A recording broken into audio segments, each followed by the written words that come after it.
أعوذ بالله من الشيطان الرجيم.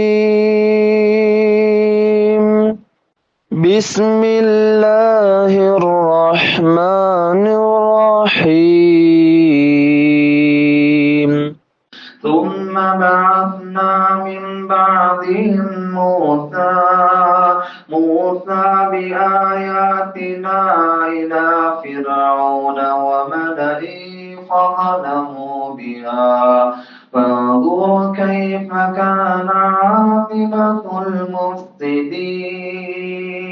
قال موسى يا فرعون إني رسول من رب العالمين حقيق على أن لا أقول على الله إلا الحق قد جئتكم ببينة من ربكم فأرسل معي بني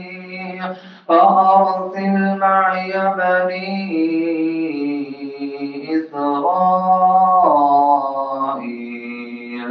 قال إن كنت جئت بآية فأت بها إن كنت من الصادقين. فألقى عصاه فإذا هي ثعبان مبين ونزع يده فإذا هي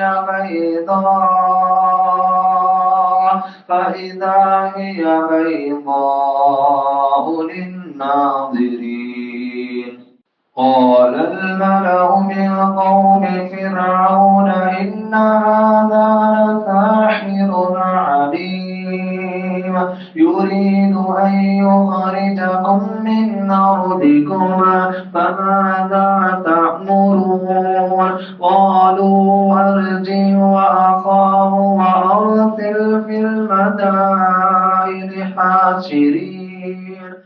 أعوذ بالله من الشيطان الرجيم.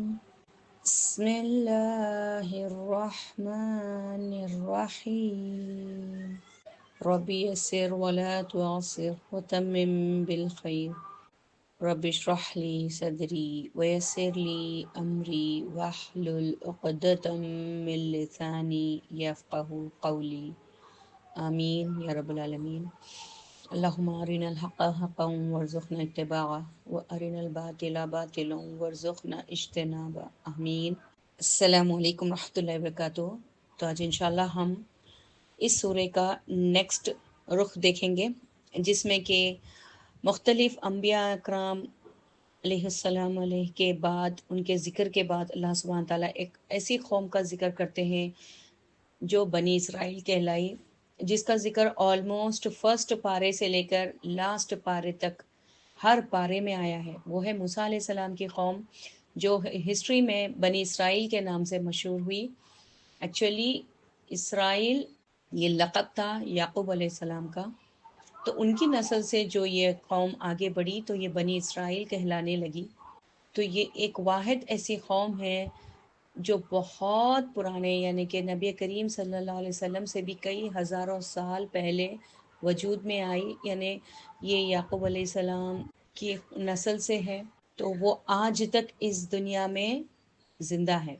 جبکہ نوح علیہ السلام اور شعیب علیہ السلام اور دیگر دوسرے جو انبیاء علیہ السلام گزرے، ان کی قوموں نے اپنے پیغمبروں کی نافرمانی کی، اللہ سبحانہ تعالیٰ کے ساتھ سرکشی کی، تو اللہ تعالیٰ نے انہیں ایسے عذاب سے دوچار کیا کہ وہ پوری طرح سے صفحہ ہستی سے مٹا دی گئی. آج زمین میں کوئی نوح علیہ السلام کی قوم کا بندہ زندہ نہیں ہے، کوئی لوط علیہ السلام کا قوم کا بندہ زندہ نہیں ہے، لیکن موسیٰ علیہ السلام کی قوم کے یہ بنی اسرائیل، جن میں سے کچھ ایمان بھی لائے. ہم دیکھیں گے آج کے لیکچر میں کہ کون لوگ تھے جو ایمان لے آئے اور موسیٰ علیہ السلام کے ساتھ ہو گئے، اور آگے ان کا کیا معاملہ ہوا. الحمدللہ ہم سورہ بقرہ سے دیکھتے آ رہے ہیں کہ یہ لوگ کس طرح ایمان لا کر بھی نافرمانیاں کرتے، ضد ہردرمی کرتے اور اپنی منمانیاں کرتے. بار بار ان پہ عذاب آئے، اللہ سبحانہ تعالیٰ کی طرف سے سزائیں آئی.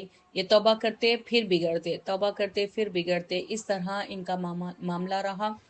اس کے باوجود اللہ سبحانہ تعالیٰ نے کئی بار ان پر ناراضگی کا اظہار کیا، لیکن اس پوری قوم کو وینش نہیں کیا.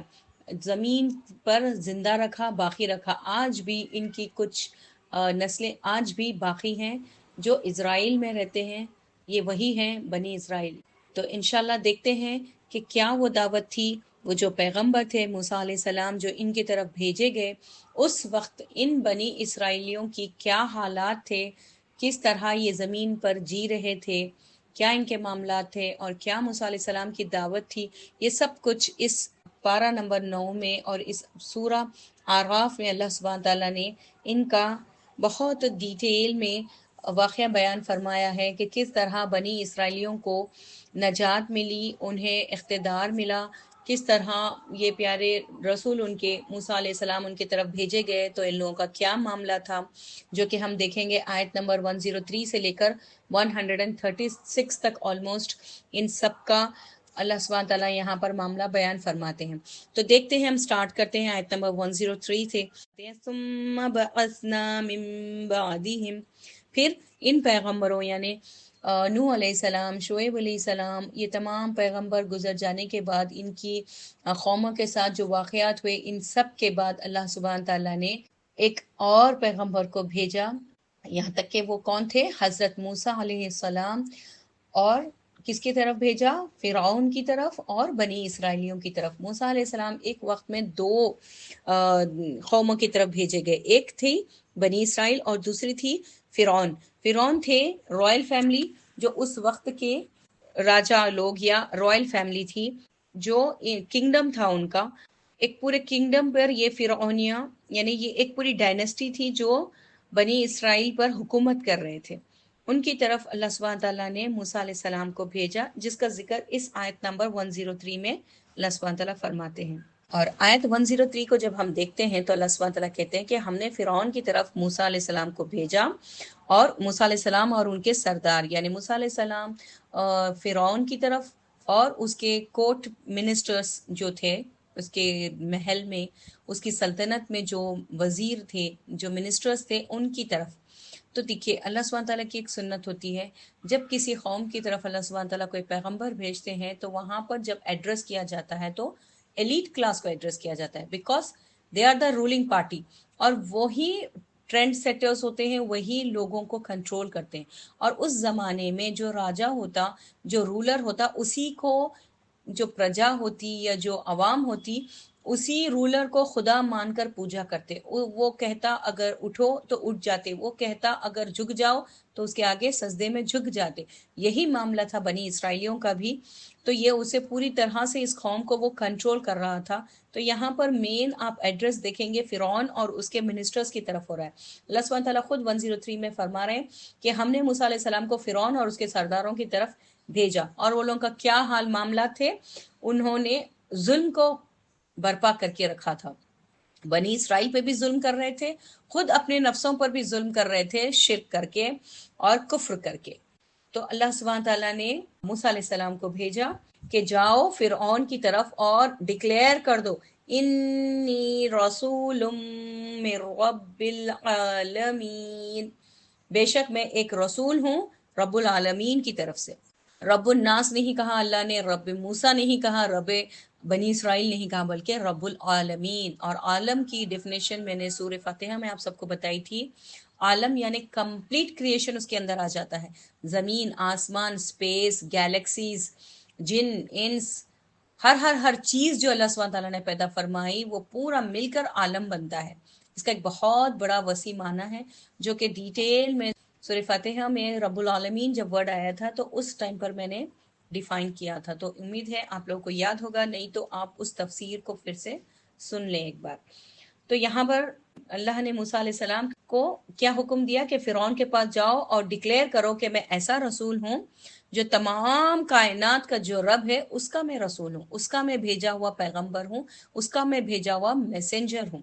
یعنی اس میں کون آگے؟ فرعونی بھی آگے، بنی اسرائیل بھی آگے، تمام انسانیت، جن، انس، اور اسپیشلی ان کو یہ چیز ڈکلیئر کرنا تھا کہ تو جو کہتا ہے اے فرعون کہ میں رب ہوں، میرے آگے سجدہ ریز ہو جاؤ، یہ بنی اسرائیلیوں کو تم کنٹرول کر رہے ہو، نہیں، حقیقت میں تمہارا رب بھی وہی ہے جو میرا رب ہے، جس نے مجھے تمہاری طرف پیغمبر بنا کر بھیجا ہے. تو جا کر یہ اعلان کرنے کے لیے اللہ سبحانہ تعالیٰ نے موسیٰ علیہ السلام کو اس آیت نمبر 104 میں حکم دیا ہے کہ کہہ دو I am an ambassador of اللہ تعالیٰ who is the Lord of universe. سبحان اللہ.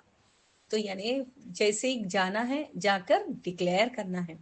تو دیکھیے یہاں پر آپ تھوڑا سا غور کریں موسیٰ علیہ السلام کن حالات میں اس مصر کی بستی کو چھوڑ کر مدین کی طرف گئے تھے، کس بری طریقے سے وہ میں نے لاسٹ لیکچر میں بھی آپ کو بتایا تھا کہ موسیٰ علیہ السلام کو جب وہ فرعون کے دربار میں پرورش پا رہے تھے اور نوجوان ہو چکے تھے، ایک دن مصر کی بستی میں کسی ایک بازار میں ایک غلام اور ایک منسٹر کے بیچ میں کچھ بحث ہو رہی تھی اور غلام چلا چلا کر ہیلپ مانگ رہا تھا. موسیٰ علیہ السلام اس کی ہیلپ کرنے گئے اور انہوں نے سوچا کہ یہ جو منسٹر ہے اس پہ ظلم کر رہا ہے، کیونکہ بنی اسرائیلیوں پر اس دور میں بہت بری طریقے سے ظلم کیا جاتا، مارا پیٹا جاتا، انہیں بھوکا رکھ کر بھاری بھاری پتھر ڈھوئے جاتے ان سے اور ان کو کام لیا جاتا. یہ سارا کچھ وہ محل میں رہ کے دیکھ رہے ہو رہے تھے. اسی لیے انہوں نے کیا کیا، اس غریب کو، اس غلام کو یقین کیا، اس پر بلیو کرتے ہوئے، اس کی باتوں پر یقین کرتے ہوئے اس منسٹر کو ظلم سے روکنے کے لیے اس کو ایک مکہ مارا. مکہ مارتے ہی وہ منسٹر نیچے گرا اور مر گیا. یہاں پر موسیٰ علیہ السلام کا ارادہ نہ تھا کہ اس کو قتل کریں، بلکہ جسٹ اس کو تنبیہ کر کے روکنا چاہ رہے تھے، لیکن قتل خطا ہو گیا، اتفاقاً بائی چانس غلطی سے قتل ہو گیا، جس کی خبر محل میں گئی اور وہاں سے ان کے خلاف وارنٹ نکل گیا. تو جب موسیٰ علیہ السلام کا ایک ویل وشر بھاگ کر آتا ہے اور موسیٰ علیہ السلام کو کہتا ہے کہ تم فوری مصر چھوڑ کر بھاگ جاؤ کیونکہ تمہارے خلاف وارنٹ نکل چکا ہے، تو وہ آن دا اسپاٹ اسی طرح بنا کسی سواری کے، بنا کچھ زیادہ لیے وہاں سے مصر کو چھوڑ کر مدین کی طرف چلے جاتے ہیں، جس کا ذکر ہم دوسرے سوروں میں ضرور پڑھیں گے انشاءاللہ. یہاں ایک بریف میں اس لیے کر رہی ہوں کہ وہ اپنی جان بچا کر فرعون کے حکم سے بھاگے تھے، ڈر کر بھاگے تھے. اب ان کے اندر وہ ایک ڈر تھا، لیکن جب وہ مدین میں پہنچے اور وہاں پر میریڈ ہوئے، وہاں شادی کی اور سکون سے وہاں چند سال گزارے، اور انہوں نے سوچا کہ اب اپنی فیملی کو لے کر میں فلسطین جاتا ہوں اور وہاں جا کر میں وہاں بس جاؤں گا. یہ سوچ کر جب وہ نکلے تو راستے میں کوہ طور پہ اللہ سبحانہ تعالیٰ نے انہیں نبوت سے نوازا اور ان کو حکم دیا کہ نہیں، آپ کو فلسطین نہیں مصر جانا ہوگا، اور فرعون بہت سرکش ہو چکا ہے، اس کو وہاں پر روکو اور اس کو تبلیغ کرو، اس کو اناؤنس کرو کہ وہ رب نہیں ہے بلکہ رب اللہ ہے، اللہ رب العزت، اللہ رب العالمین ہے. تو یہ جا کر ڈکلیئر کرو. تو اب یہاں پر میں نے یہ سب کچھ کیوں بتایا آپ کو، تاکہ آپ لوگ تھوڑا سا غور و فکر تدبر کر سکیں کہ کتنا کرٹیکل یہ کنڈیشن تھا. جس راجا سے، جس رولر سے ان کو جان کا دھوکا تھا، جہاں سے وہ ڈر کر بھاگے تھے، اسی کے سامنے جا کر ٹھہرنے کے لیے کہا جا رہا ہے کہ جاؤ اور اس کی غلطی اس کو سامنے سے بتاؤ. تو سبحان اللہ، اس چوٹی کا آزمائش اور اس چوٹی کا ایگزام سے اللہ سبحانہ تعالیٰ انبیاء علیہ السلام کو گزارتے ہیں. تو وہاں جا کر موسیٰ علیہ السلام کو یہ حکم اللہ تعالیٰ نے دیا اور یہ ڈکلیئر کرنے کے لیے فرمایا. تو کیا کہا موسیٰ علیہ السلام نے، اے فرعون، بے شک میں رب العالمین کا پیغمبر ہوں، یعنی مجھے اس ذات گرامی نے رسول بنا کر بھیجا ہے جو ہر چیز کا خالق ہے، پروردگار ہے اور مالک ہے. حقیق علی اللہ اقول علی اللہ الا الحق، یعنی مجھ پر یہ واجب اور حق ہے کہ میں اللہ کے بارے میں صرف وہی خبروں کو اور حق کو اور سچ کو کہوں، کیونکہ اللہ سبحانہ تعالیٰ کی جلال اور عظمت شان سے میں خوب آگاہ ہوں. کیوں انہوں نے ایسے کہا کہ جو حقیقت ہے قائم اس پر ہوں، یعنی میں حقیقت پر، اس بات پر قائم ہوں کہ اللہ سبحانہ تعالیٰ کے بارے میں سچ بیان کروں. کنڈیشن کیا رکھی موسیٰ علیہ السلام نے کہ بس اب کیونکہ مجھے اللہ نے بھیجا ہے اور مجھے یہ ڈیوٹی دی ہے اللہ نے کہ میں تجھے حق بتا دوں، اور اب بس تو یہ بنی اسرائیلیوں کو میرے ساتھ جانے کے لیے آزاد کر دی. یہ دو ڈیمانڈز انہوں نے رکھے، ایک کہ اللہ کو رب العالمین مان جا، تو رب نہیں ہے، اللہ حقیقی رب ہے، اور یہ جو لوگ تیرے پاس غلام بنے ہوئے پیسے جا رہے ہیں ان کو رہا کر دے، تاکہ یہ اللہ کی بندگی کرے، تیری نہیں، یہ اللہ کی غلامی کرے اور اللہ کی عبادت کرے. تیری غلامی، تیری عبادت سے ان بنی اسرائیلیوں کو میں آزاد کرانے کے لیے اللہ کے حکم سے تیرے سامنے آیا ہوں.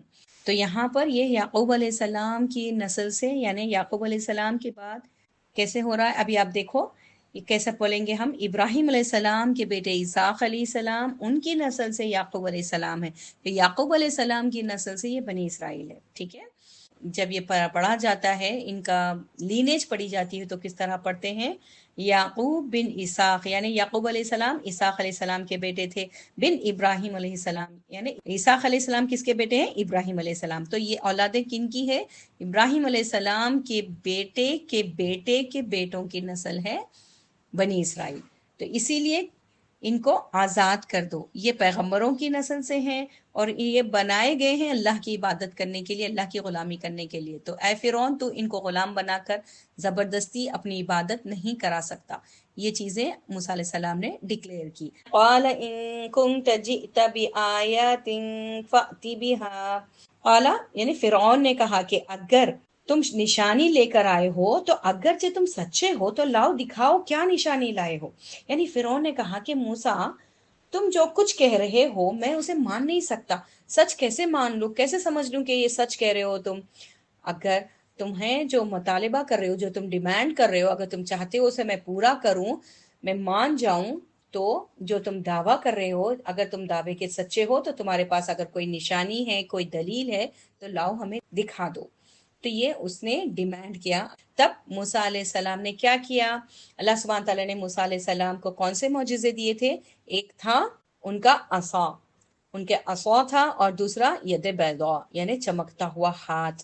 جب کبھی بھی وہ اللہ کے حکم سے اپنے ہاتھ کو اپنے گریباں میں ڈال کر نکالتے تو وہ روشن چمکتا ہوا ہو جاتا تھا. تو یہ دو نشانیوں کے ساتھ اس کو دربار میں بھیجا گیا تھا اللہ تعالیٰ کی طرف سے. تو جب اس نے ڈیمانڈ کیا تو موسیٰ علیہ السلام نے اپنے یہ دو معجزے اس کو دکھائے. فَأَلْقَى عَصَاهُ، موسیٰ علیہ السلام نے اپنا عصا زمین پر ڈالا. فَإِذَا هِيَ ثُعْبَانٌ مُبِينٌ، تو وہ ایک کیا بن گیا؟ ایک بہت بڑا اژدہا بن گیا. یہ ایک نشانی تھی.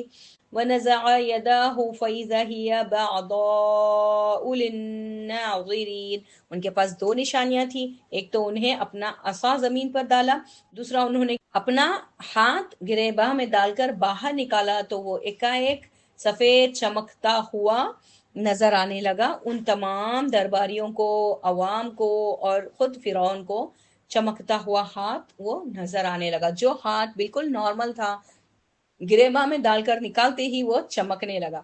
اور یہ جو وائٹ سا چمک رہا تھا، اس کی تفسیر میں ہمیں ابن کثیر میں حضرت ابن عباس کا قول ملتا ہے کہ جس میں وہ فرماتے ہیں کہ ہاتھ سفید تو ہو گیا تھا لیکن اس پر کسی برس وغیرہ کا اثر نہیں تھا، یعنی کہ کوئی بیماری کی وجہ سے یا کوئی دوسری وجہ سے وہ چمک نہیں رہا تھا، بلکہ وہ صحت مند ہاتھ تھا اور اللہ کی معجزے کے طور پر وہ چمک رہا تھا. تو یہ دو کھلی نشانیاں دیکھنے کے بعد فرعون اور اس کے درباریوں کا کیا ری ایکشن تھا؟ قال الملأ من قوم فرعون ان هذا لساحر علیم. فرعون کی قوم میں سے سرداروں نے کہا کہ بے شک یہ تو البتہ بہت خوب، بہت علم رکھنے والا ماہر جادوگر ہے. کیوں؟ اس کھلی نشانی کو، اس معجزے کو، اس ید بیضاء کو اور اس عصا کو ان لوگوں نے جادو کہا. کیوں؟ یہاں پر پیچھے پس منظر تھوڑا سا غور فرمائیے. جس دور میں موسیٰ علیہ السلام بھیجے گئے تھے تو مصر کی سرزمین جادو سے بھری پڑی تھی. یہاں پر چلتا ہوا بزنس جادو تھا، ہر دوسرے گھر میں ایک جادوگر موجود تھا، ساحر، کاہن، اس کا دورہ تھا اس دور میں. تو جو کوٹ کے لوگ تھے یعنی جو درباری تھے، انہوں نے بھی سمجھا کہ یہ بھی ایک کوئی بہت بڑے ماہر جادوگر بن کے جادو سیکھ کر آئے ہیں اور یہ ہم کو اپنے کرشمے دکھا رہے ہیں. نعوذ باللہ، موسیٰ علیہ السلام بھی شعبدہ بازی کر رہے ہیں جس طرح یہ جادوگر کرتے، یہ کوئی آنکھوں کا دھوکہ ہے یا کچھ سحر ہے، ایسا ان لوگوں نے سمجھا اور دعویٰ کیا اس چیز کا. تو موسیٰ علیہ السلام تو ان لوگوں کے پاس نفسیاتی خواہشات سے اور دنیاوی جو لالچ ہے، شہوت ہے، اس سب سے ان لوگوں کو برائیوں سے، نفس کی برائیوں سے، زمانے کی برائیوں سے اور کفر کی برائیوں سے نجات دلانے کے لیے اور اللہ تعالیٰ کا بندہ بنانے کے لیے آئے تھے، بنی اسرائیل کو بھی آزادی دلانے کے لیے آئے تھے یہ تمام غلامیوں سے، اور فرعون کو بھی برائیوں کی غلامیوں سے نجات دلانے کے لیے آئے اور دعوت پیش کیے، لیکن بدلے میں ان لوگوں نے سب کچھ کھلے عام یہ واضح نشانیاں دیکھنے کے باوجود بھی ان کو ایک بہت بڑا جادوگر کہہ کے موسیٰ علیہ السلام کو بلیم کیا اور ان کو ماننے سے انکار کیا۔ پھر انہوں نے وہ تمام ملا یعنی کہ منسٹرز کورٹ کے اور فرعون نے مل کر ایک ڈیسیشن لیا۔ انہوں نے ایک بات کہی جس کا ہمیں پتہ چلتا ہے 1010 سے، کہ وہ بلیم کرنے لگے موسیٰ علیہ السلام کو کہ یہ موسیٰ علیہ السلام تو فرعون کو ہٹا کر خود بادشاہ بننا چاہتا ہے، یہ ایسے جادوگری دکھا کر اپنا پاور دکھا کر یہ عوام کو، یہ بنی اسرائیلیوں کو اٹریکٹ کر رہا ہے، اور آپ کی سلطنت کو دھوکا ہے اس سے، یہ بغاوت کرنے آیا ہے۔ کون؟ موسیٰ علیہ السلام۔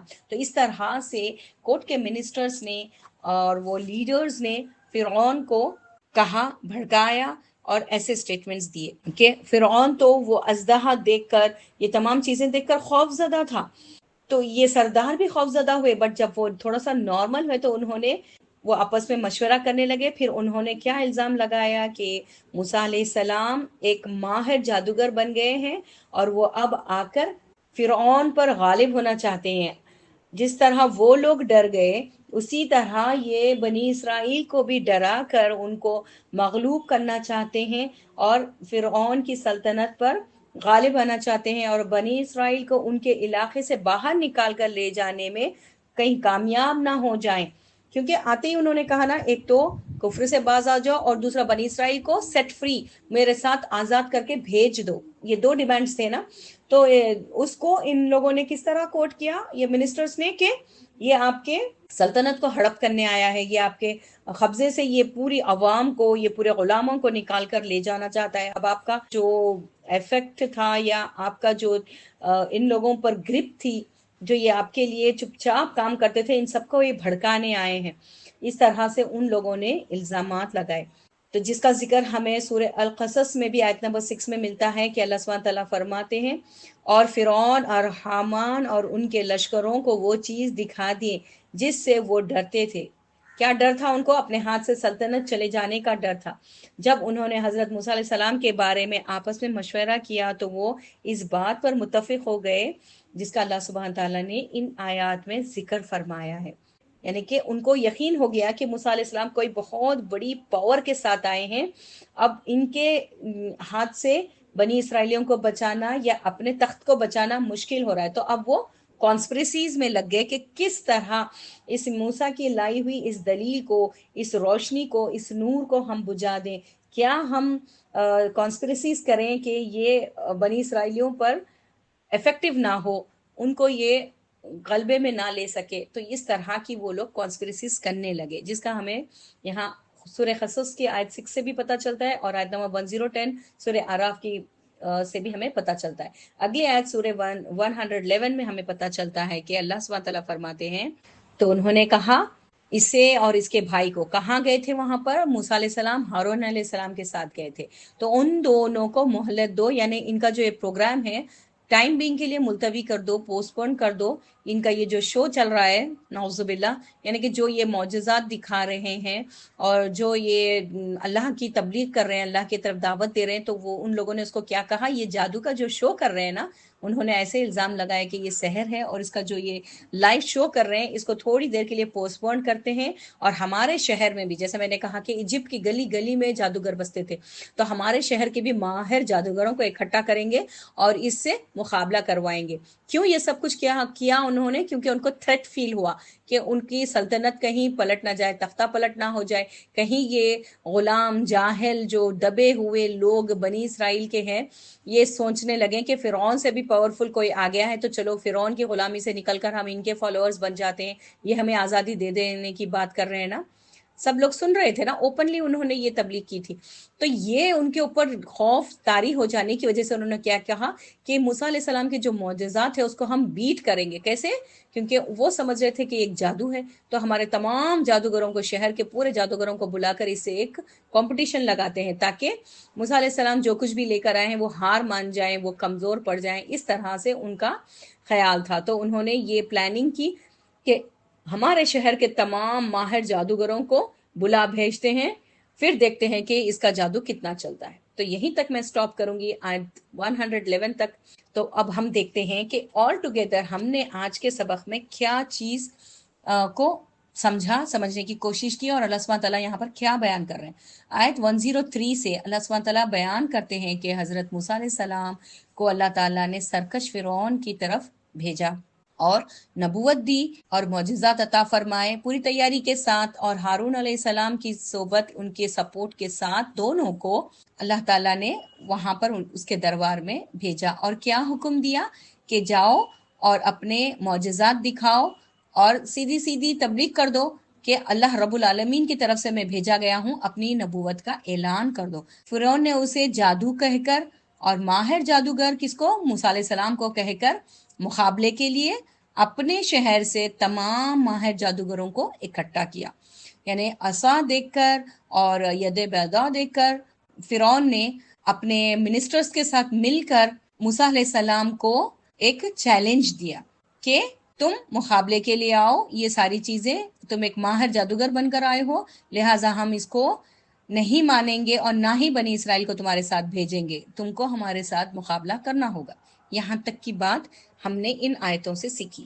اب ان چیزوں کو ہم صرف موسیٰ علیہ السلام یا فرعون کا قصہ سمجھ کر ایک کہانی کی طرح سن کر نہیں چھوڑنا چاہیے، بلکہ اس میں بہت بڑے بڑے ہمارے لیے سبق چھپے ہوئے ہیں.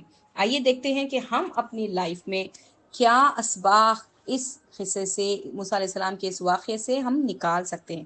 دیکھیے تھوڑا سا آیت 103 کی طرف چلتے ہیں. اس سے ہمیں پتہ چلتا ہے کہ پیغمبر جب کسی قوم کی طرف بھیجے گئے، یعنی آج بھی ہماری طرف اللہ سبحانہ تعالیٰ کی طرف سے کوئی حق، کوئی آڈیو، کوئی ویڈیو دین سے ریلیٹڈ جو کہ سنت اور قرآن سے ریلیٹڈ ہو اور حق ہو، پروون حق ہو، ثابت شدہ ہو، سچی بات ہو، ہمارے سامنے آتی ہے تو ہمیں اس میں کجی، ٹیڑھا پن، مین میخ نہیں نکالنا چاہیے جس طرح سے فرعون نے نکالا. اور کیا وجہ تھی؟ اس کا تکبر اور اس کا خود کو بہت بڑا سمجھنا، دنیا کی لالچ، عیش و آرام میں مبتلا ہوئے رہنا.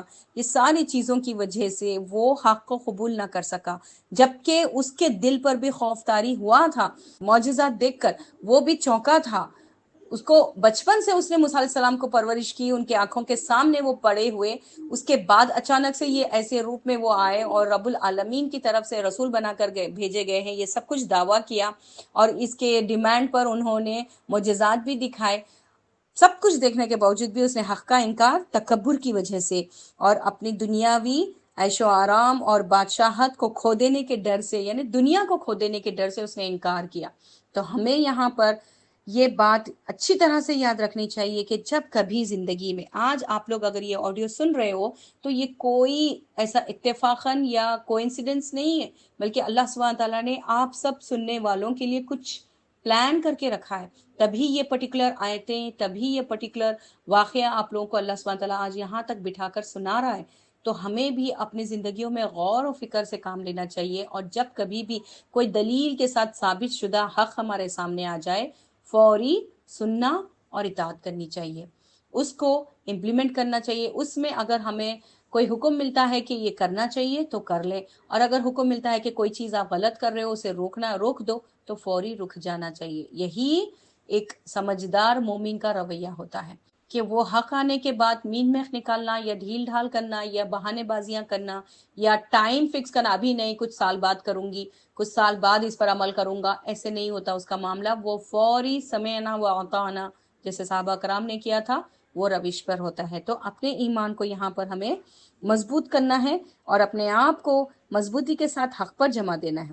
اور ایک بات ہمیں پتہ چلتی ہے، جب کوئی بات اللہ تعالیٰ بھیجتے ہیں، اللہ تعالیٰ کی طرف سے قرآنی آیت ہو یا احادیث کے ذریعے ہو یا ایسے واقعات کے ذریعے ہم کو سنایا جاتا ہے، تو اس میں میسیج سب کے لیے ہوتا ہے، لیکن اللہ تعالیٰ اس سوسائٹی کے ایلیٹ لوگوں کو ایڈریس کرتے ہیں، جیسا کہ یہاں پر ہم نے موسیٰ علیہ السلام کے واقعے میں دیکھا کہ فرعون اور اس کے منسٹرز کو ایڈریس کیا گیا ہے۔ اور جب ہم مکی صورتیں دیکھتے ہیں جس میں کہ نبی کریم صلی اللہ علیہ وسلم پہ وحی نازل ہوتی، تو وہاں پر سرداران قریش اور مکہ والوں کو ایڈریس کیا جاتا تھا، کیونکہ وہ اس ٹائم کے ایلیٹ تھے اور رولنگ پارٹیز تھے اور سوسائٹی کو ٹرینڈ سیٹرز تھے۔ ٹھیک ہے انشاءاللہ۔ اور ساری نشانیاں دیکھ کر بھی اگر ہم نہیں مانیں گے، مفسد لوگوں میں ہم رہیں گے، کجی اور مین میخ تلاش کرتے رہیں گے، تو ہمیں اپنے ایمان کو ریوائیو کرنے کی ضرورت ہے۔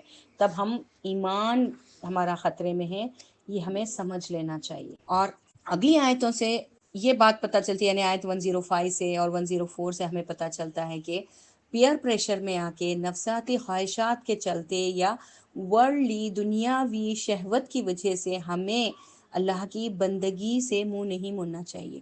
اگر ہم اللہ کی بندگی سے بھاگیں گے، اللہ کے بتائے ہوئے احکامات کو خود پر نافذ نہیں کریں گے، تو اللہ تعالیٰ ہمیں نفسانی خواہشات میں، دنیاوی شہوات میں اور سماجی دباؤ میں ملوث کر دے گا۔ اگر اللہ کی بندگی سے، اللہ کی غلامی سے بھاگیں گے، تو اللہ ہمیں اپنے نفس کا بندہ بنا دے گا، اللہ ہمیں نفس کا غلام بنا دے گا، دنیا کی عیش و پرستی کا غلام بنا دے گا، اور دنیا میں جو سوسائٹی ہوتی ہے جس کو پیئر پریشر کہتے ہیں، اس کا غلام ہمیں بنا دے گا۔ یعنی کہ انسان کے نصیب میں غلامی تو ہے، یا تو آپ رب العالمین کے غلام بن کے غلامی قبول کر کے خوشی سے اس کی غلامی میں زندگی گزارو، یا نہیں تو آپ کو جن چیزوں کے پیچھے آپ بھاگ رہے ہو، دولت ہے، شہرت ہے، سوسائٹی کیا کہے گی، فیم ہے، اس کے غلام آپ بن جاؤ گے۔ تو اب ایک وائس انسان کی طرح ایک وزڈم کو دماغ میں لاتے ہوئے ایک حکمت سے بھرپور فیصلہ یہ ہوتا ہے کہ ہمیں ایک واحد رب العالمین کی غلامی کو خوشی کے ساتھ، دل کی گہرائیوں کے ساتھ قبول کر لینا چاہیے، نہیں تو ہمیں ان چیزوں کا غلامی کرنی پڑے گی۔ تو یہی آج کے ٹاپک کا ہمارا ٹیک اوے رہے گا انشاءاللہ۔ اور مزید بہت ساری باتیں ہوتی ہیں، جیسے کہ جادو کے بارے میں یا بات کی گئی ہے، تو اگلے لیکچر میں ضرور اس کے اوپر آپ کو ڈیٹیلز بتاؤں گی انشاءاللہ۔